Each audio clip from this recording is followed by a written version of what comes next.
Rod Stewart there. It's Destination Newry, the morning programme. Good morning.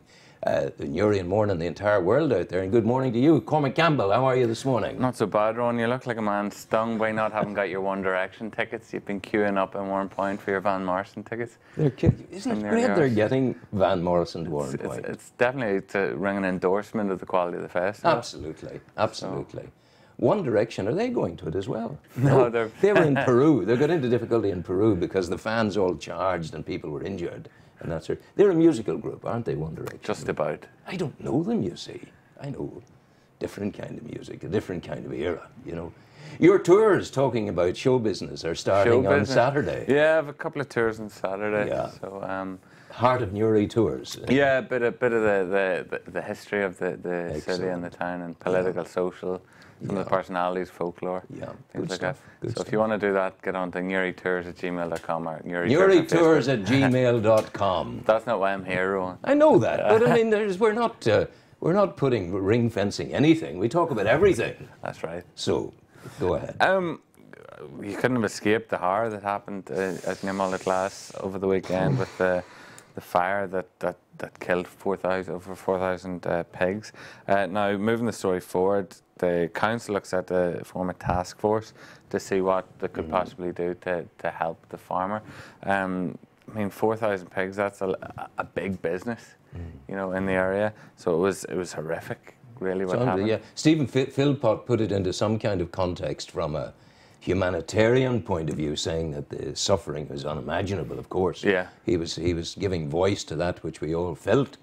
You know, and how it... I think it's when you sit down and focus on what the sound and the smell and the sight would have been like. It would have been horrific for everyone involved, not just the poor pigs. Who... No, it's an absolutely horrendous thing. Well, I know that it's a nice idea to reach out and try and help the farmer, and I hope... but I mean, business is business. And well, there was precedent, if you remember the bad winter. There was a package put together for some of the sheep farmers who lost stock. There was also more recently looking at what could be done for the fishermen who's. But the thing that's different about those, there was a group of people. Yeah, there's an entire swathe of a particular business interest, but this is just one person. I hope it works out for them. And well, it could turn out that it could be something as simple as access to finance for getting back on his feet. But at least lets us see that the council has a heart in there. Yeah. So that's all good. Now, Health Hub has been a big topic. Yeah, we've spoken about this before. We've spoken about it a number of times. Now, the planning applications for the last three potential tenders have been lodged. You can go onto the planning website and have a look yourself. One is for the Jennings Park area. One is for the old Abbey grounds that were recently sold. And the other is for the current site of St Clair's. Actually, the diggers are in building the new St Clair's at the old monastery site at the top of the Abbey. So you have two on that side of town, one on this side of town. Who bought the old Abbey site? Did you find out? Heron McGovern. Oh, they bought it for development purposes. Yeah. So we have as you'd imagine, getting closer to an election, we have a raft of nominations. 67 into 41 will go. So there's 67 candidates for 41 seats. Most difficult battleground, to my eyes anyway, would appear to be Crotleaf, the Warren Point, Burners, Forever, Mailbridge, Hilltown area. And the reason for that is there's 11 candidates for 6 seats. Wow, yeah. So that's going to be tough going. I'd imagine some of the councillors that come in there will come in under quota, based on the simple fact that the votes will be spread so thinly and the margins will be extra fine. Have you seen those who are running, the candidates in that area yet? Well, we have the list of published today. Do we have any in that area, for example, coming from further afield? Anyone from Downpatrick, say, trying to get Not in Crotleaf. No. Now you do have a gent who's a current member of Armagh Council running in Slieve Gullion. So from that point of view, there is a little crossover, and the real crossover area is the Mournes electoral area, because it's essentially a composite of an area that was in Newry and Mourne and an area that was in Down District. For example, Kilkeel and Newcastle are in the same electoral area for the first time. For the first time. So that certainly is. We've kicked off our election coverage this week with 2 pages on. It's very substantial. On what's going down, Rowan. Yeah. Who wrote that? Did you do that? I wrote that. Well done. It's a substantial piece of work.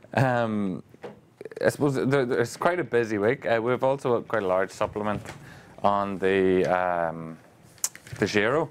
Yes. Ryan Sands has been out and about, meeting the people of South Armagh, discussing what the plans are for what, quite frankly, is the biggest race this year, or the biggest event this year in the area. We've got route maps for the races. We've got all the other fever, like pink fever, what's happening in Bleaks, and there'll be more coverage next week in relation to the other areas that we haven't covered just yet. Any indication yet of where folks should go to get the best possible viewing of it? Ryan's included a lot of the detail on where to watch the race. He's also included the road closures, so you know how to get there without getting stuck. Again, it's a substantial piece of work. It's a solid, contribution. He spent most of the week in South Armagh, to be quite honest. He was out 3 or 4 times. And Davy Beck's coming into me during the week. He's going to talk on next Wednesday about the race and the effects of the race and all of that. No, it's just one of the things that will define the summer. Last year we did a summer guide in July and August, and we found it was too brief, because really summer starts in May. If you think May, we've got the Giro d'Italia, we've got Blues in the Bay, we've got Newry Marathon in May. So we've put together our 50 things to do guide, which begins in May and ends in September. So it's a little more comprehensive. We have a list of 20 things you can do at any time over the summer, and then the best of what happens each month. So people, again, we said it in here before, people who claim, oh, I'm bored. No, it's not. There's lots. It doesn't wash. It doesn't wash. So we've even put the wee scissor mark around it. So cut it out. So they can cut it out and put it on there. Stick it on the inside of the on the outside of the fridge. Yeah. One of the other events that's very popular in the area, and you know, needs to be clarified, is the annual agricultural show. Yeah, is it happening up at Derrimore House again? No, it's not. And to date, no venue has been confirmed. Now, council reports indicate that Kilbrony Park looks like a potential venue, but it's scheduled to take place at the end of June. And on their own Facebook site, Newry Agricultural Show said, we're in need of new showgrounds urgently. Does anyone know or can suggest a location? We need at least a 20-acre site in Newry area. That whispers to me of some kind of last-minute kind of panic. Well, no, they've been looking at Kilbrony Park for quite some time, and I think they would have liked clarification possibly months ago. So it's not as if they've been sitting on their hands going... Yeah, but what's the obstacle to Kilbrony Park? Well, I'm not entirely sure. One suggestion made a while ago was that so much is happening in Kilbrony Park that we're getting to the stage of overuse, and that the ground itself can't sustain so many events. I don't know. The council seem relatively keen to have it there. But it'd be a massive event, a massive boost to Rostrevor. That almost seems like a warning. Just I take it as a warning that there's the possibility that it mightn't go ahead this year if they don't get sorted out, and it's an urgent appeal, and they're still not sorted. I'd probably step back from that just yet. You'd like to hope in the next week we'll get some news. Maybe it'll just provide a wee bit of impetus for people to go, let's get this. So that's what we're talking about, and it's a good if you have power out there to help these people and make a suggestion. If you're the council, you know, get the act together and get them into Kilbrony Park, and or anywhere at all that you feel it should go. Yeah. I'm a big fan of new landmarks, and Newry got a new landmark last week with the unveiling of the Docker. Absolutely. Now, if you go back 5 years, Linnenhall Arch wasn't in a great state of repair. No, it now is. It now is. There was no... Fisher Park wasn't in a great state of repair. That's right. It now is. Now it looks lovely. The canal walkways weren't in a great state of repair. No, they now are. There's a new monument to Docker statues gone up along the quays, and there's another statue called the Wave going up next month or the month after. Now this work didn't drop out of the sky, and there's a lot of people really that need credit. The Drumley Community Association and Quayside Close Community Association and Newry Maritime Association who worked on the Docker. Again, they worked on Fisher Park in conjunction with the council and DSD and the various groups such as the Maritime Associations, the Inland Waterways, who've been consistently drawn down funding for money to do with the canal. You move on down, Linnenhall Community Association, who worked so hard to get Linnenhall Arch restored, and also the Docker statue. So what we've seen a result of is community groups and pressure groups focusing minds on the canal, which is perhaps our greatest unique selling point. And in 4 years, we've seen now lots of investment, and it's a different place. It's a good feeling. There's a rising tide there, to use the nautical analogy. There is a rising tide. And of course, in the canal, you can set your own levels. Absolutely, yes. Yeah, it's all good. One thing that the council meetings I cover every week, and there was one line. Something good coming. There was one line that I found amusing. Sometimes things get lost in translation. And at Monday night's meeting, there was the quip of the week was purely accidental. After details of an upcoming visit by a group from Tajikistan was relayed to councillors by the Assistant Director of District Development, Dermot Russell, Councillor Charlie Casey asked, "Where is that?" Of course, the councillors have a stack of notes in front of them at every meeting. And Mr. Russell replied, "Page 8. So, if you're interested, the Republic of Tajikistan is located in Central Asia and borders Afghanistan, Uzbekistan, Kyrgyzstan, and China. It's a population of 8 million, and Dushanbe is the capital city. We've also included the flag of the nation. So you're very cruel. In terms of sport, it's been an amazing week for local boxing. 4 Irish titles. 4 Irish titles, 3 from the Bosco Club. According to Coach Barry Tucker, it's the most successful year for the club ever, and it makes them the most successful club in Ulster at underage level this year, and possibly in Ireland. And also in South Armagh, Sean McGennady of Silver Bridge claimed his first Irish title. So if we go back a few years, there was a few boxers winning major titles. That's right. But now we're starting to see a flood, and there hasn't been a huge amount of investment in the sport. It still is people putting their time in for free. And they're achieving these results. And funnily enough, it was mentioned at Monday night's council meeting. Councillor Brenton Kern, they're talking about Windmill Stars are looking to get a field at the Campbell complex. And the word on the street, Councillor John Feehan had said that the word on the street was that this was just been rubber stamped at the meeting, which wasn't the case because consultations with the Campbell League had still to take place.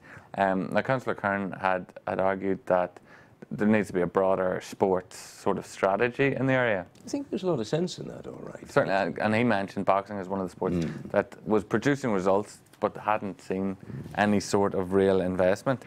Okay. Again, we've got the comprehensive reports from the GAA leagues, county and club, with ladies GAA as well. Newry City, again, continue to go to from strength to strength. They won Mid-Ulster League Intermediate B at a canter with a 4-0 win, sealing the title. Okay. Midway were also crowned Division 1 League champions in the Caribbean League, which I'm sure they're delighted with. Busy week, really. Yeah, it's, we're getting into summer. The weather's a wee bit better. It hasn't rained, so nothing's been cancelled. So you have some yachting there as well. Yachting provides some of the best photographs. Yeah, it does. And I'd be remiss if I didn't mention this. Donald McMahon, one of our reporters. Yes. He has a great story about Clog's very own Speed King of the Desert, who has been crowned United Arab Emirates Touring Car Championship champion after a season finale race to the wire. So Jonathan Mullen picked up the trophy in the UAE.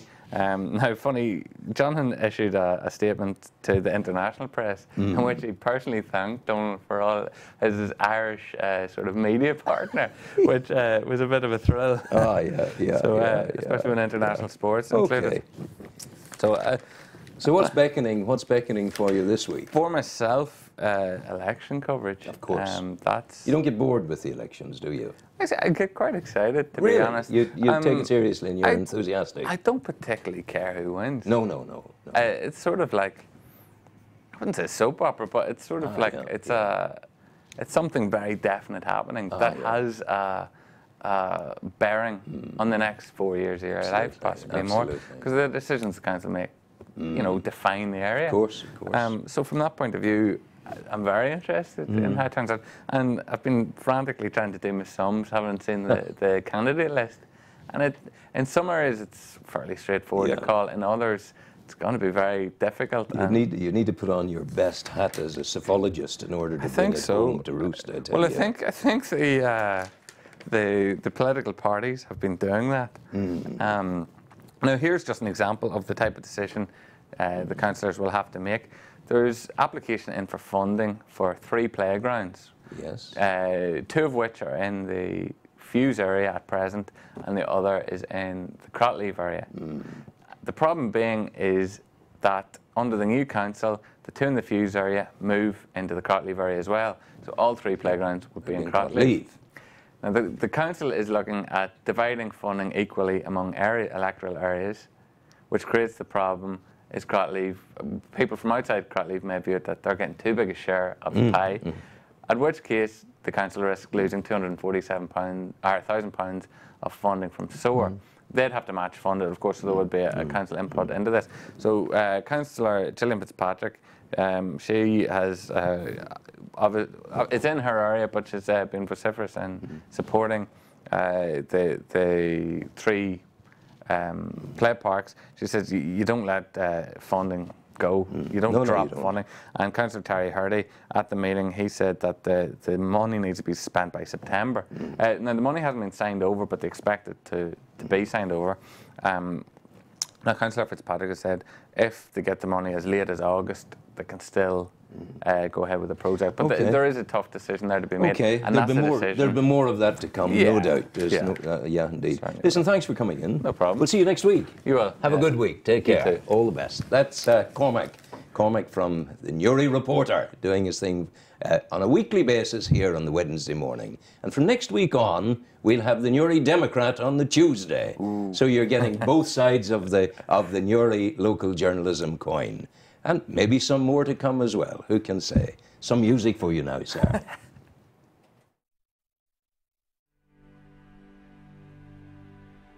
Oh,